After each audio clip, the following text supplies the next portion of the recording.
Okay. At least the microphone works. My name is Cynthia McKinney. And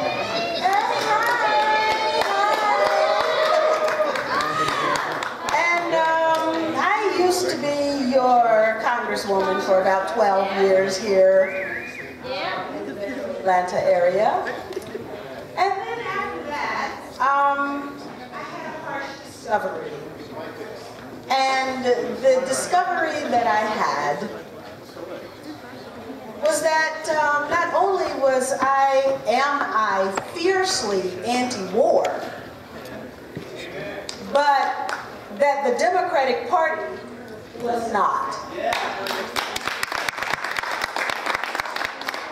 And the Green Party had been courting me for a long time because of my green values, and they suggested that I seek their nomination for president in 2008.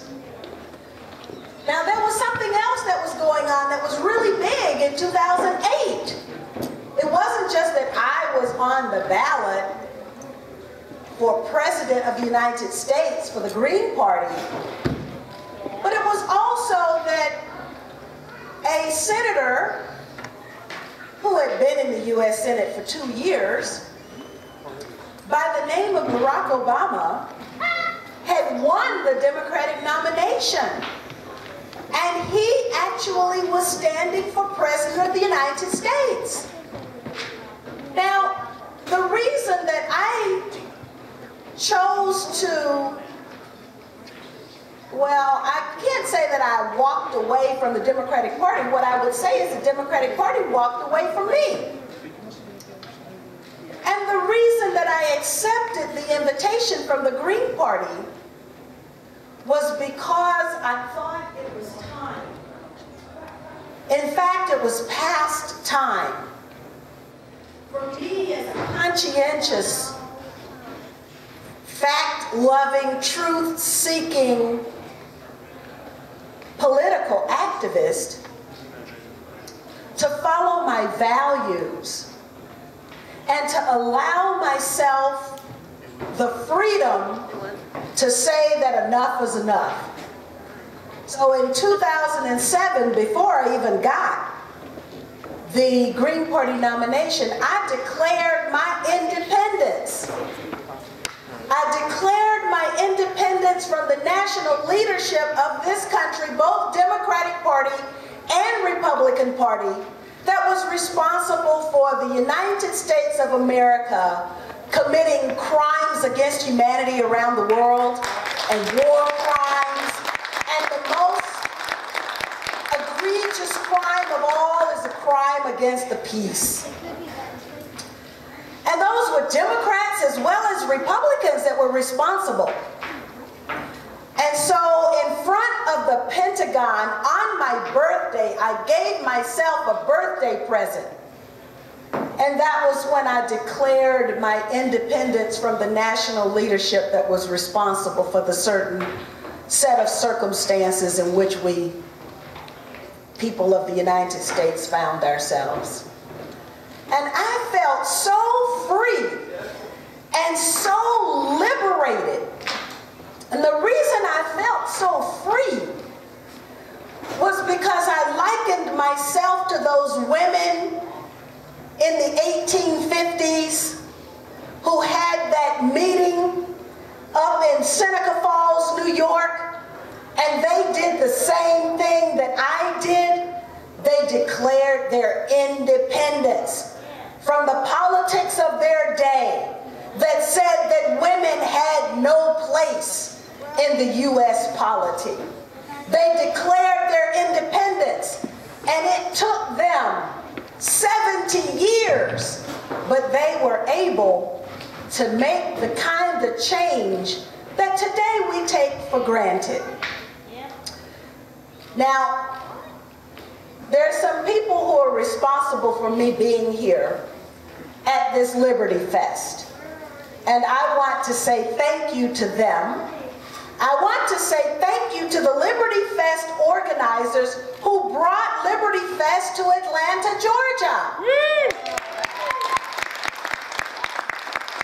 Because now, you know, one of the criticisms that I have of the national activists is that they never, ever come down south. And of course, I know we need the extra help down south. We need it. But it doesn't mean that we don't have people in the South who feel like the rest of the country. Because I guarantee you every law that's passed affects us just like it affects everybody else. Every lie that's told affects us just like it affects everyone else. It's just that down here, sometimes we're a little bit slower to recognize when they're lying to us. Present company accepted, of course.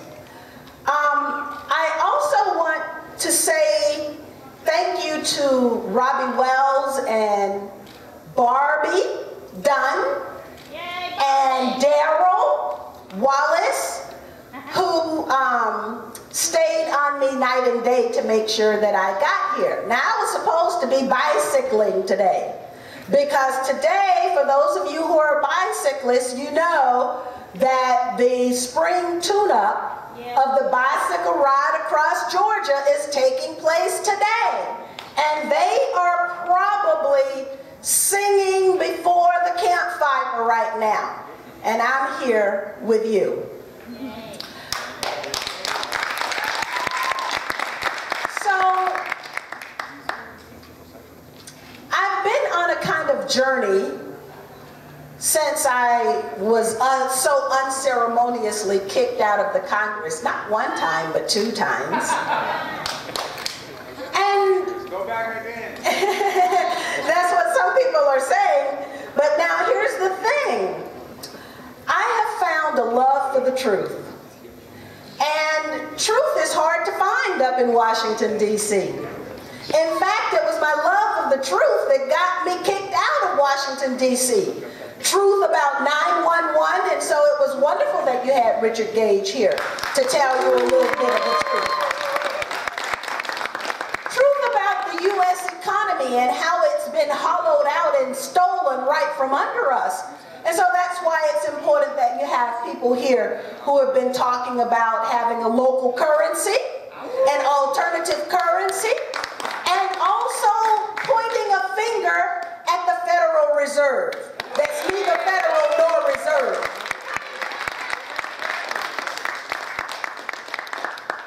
When we begin to ponder these fundamental truths, including who are we as a country? What do we stand for as a people? What are our values? And how are we going to express those values to each other and with our relationship with the rest of the world? I just happen to fundamentally believe that the United States has much more to give the world than bombs and missiles, depleted uranium, cancer, and everything else that is horrible. What I think I would like to talk about for just a minute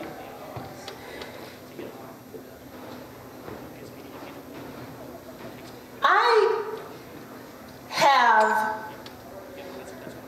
an idea, and the idea is about how we can effect change, the kind of structural change that we need, the kind of revolutionary change that too many people are too afraid to touch, but that we are not afraid to touch because we know we desperately need it. What kind of change am I talking about? Actually, as I think about it, I should say, what kind of peace are we talking about? Not the peace of the slave or the grave. And who was it that said that? It was John Kennedy. John Kennedy. I, of late, have been a student of liberty, actually. Now, what about liberty? Well, the way I have studied liberty is from the other side. And that is what it's like when it's taken away from you. And that's how you know how precious a thing it really is. How was it taken away? From my experience and my studies, I studied two things: the counterintelligence program,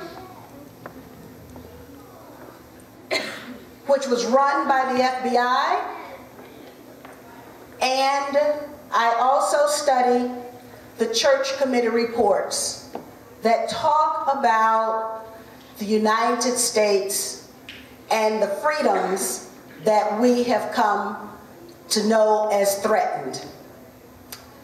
The counterintelligence program was a program that was run by the FBI that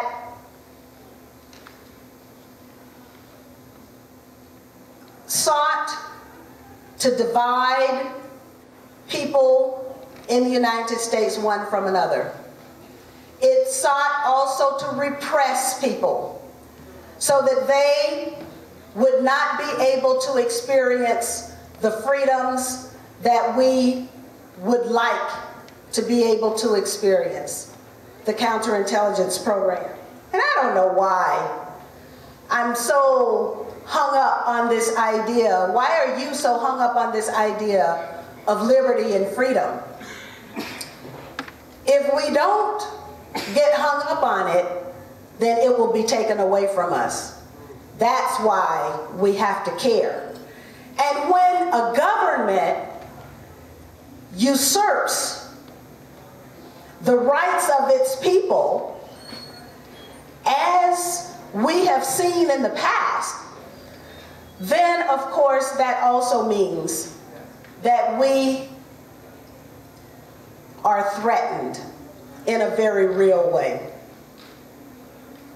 The counterintelligence program, the church committee reports are available for everyone to read online.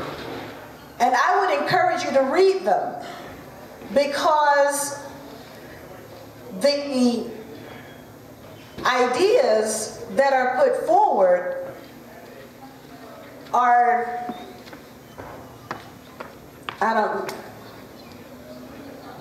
the ideas that are put forward are the kinds of ideas that people need to talk about. I don't know what else I need to talk about. Liberty. Huh? Say your mind. What's my mind? My mind is, thank you very much for asking me to say my mind. My mind is that we have too many people who are dividing us and saying that we should not be in the same room together, that we have different views, that we have, and it's not true. What's wrong? What is wrong with us understanding that we all are the same? We all have the same hopes and dreams and aspirations. And we don't have to be uniform. We just have to be united. We don't have to be the same. But one of the things that we have to be willing to do is to talk to each other. We have to be willing to see each other. Listen and love. To hear each other. And you're absolutely right. To love each other. Love is not hokey.